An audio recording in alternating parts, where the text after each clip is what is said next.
5 seconds.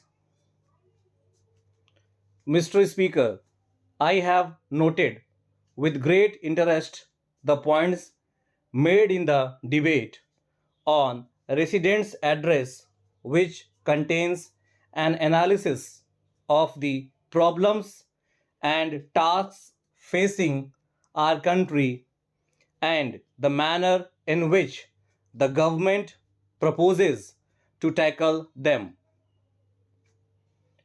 A great deal of concern was expressed by many regarding the economic situation. In budget yesterday, the finance minister has already referred to the difficulties which we are facing at present in the economic field.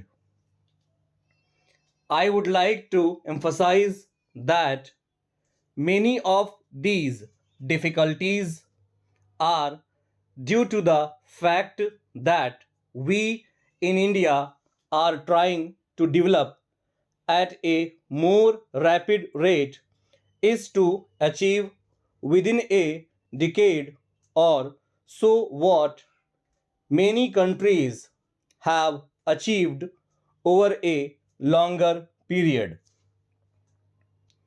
This is not mere an idealism as has been mentioned by many people, but it is a necessity for a country placed as India is. It may be easy to slow down our development and a measure that neither the House nor the country would wish this to happen. Honorable members will have seen the evidence of our determination to defend the country and of our territory in the budget provision on defense account.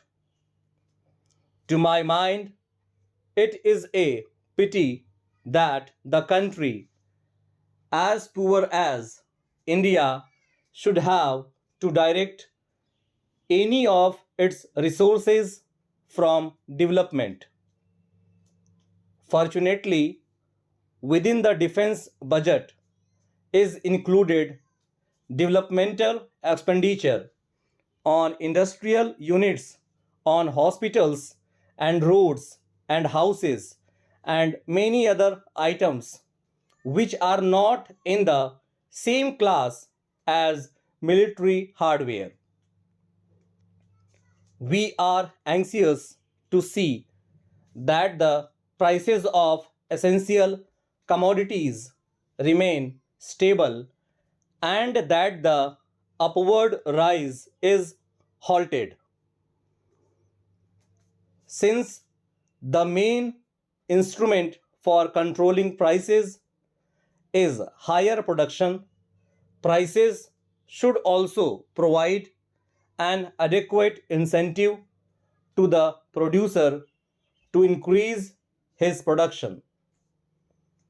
Hence, the necessity to fix in advance a reasonable price for the main agricultural products. It has been suggested here in this house and elsewhere that the zonal restrictions should be eliminated. There can be no doubt that on a national problem, there should be a national point of view. However, I would like to place before honorable members the practical difficulties that may likely to arise in eliminating zonal system.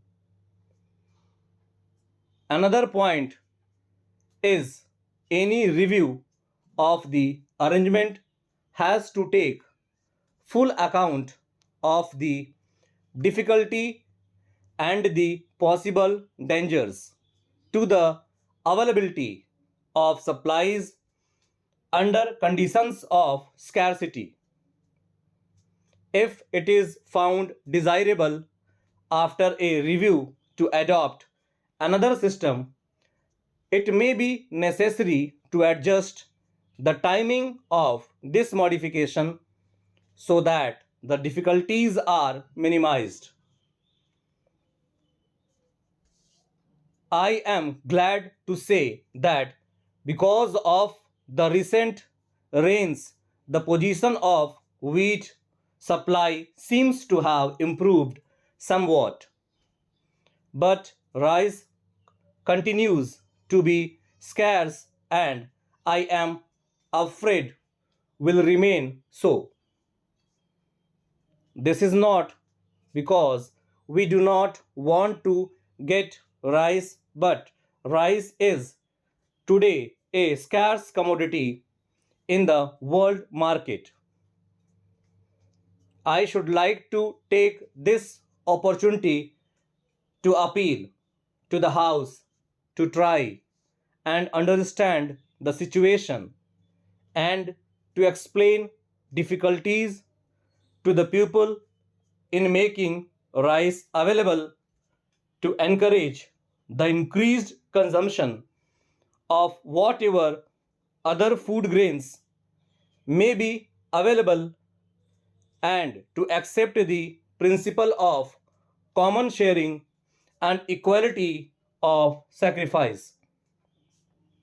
The surplus states must part not only with what they can easily spare, but even over and above that, even if it affects the consumers. Dear sirs, we shall be obliged if you will arrange to have your premises ready for our inspector, Mr. George, on Monday morning next, when he will call at 10 o'clock. It will be necessary for him to report in full to us before we can reply to your inquiries.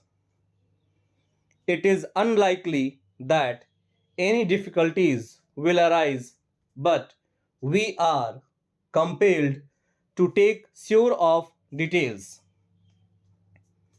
We have no hesitation in promising that we will do our best for you and that we will give you the full benefit of our wide experience and expert knowledge.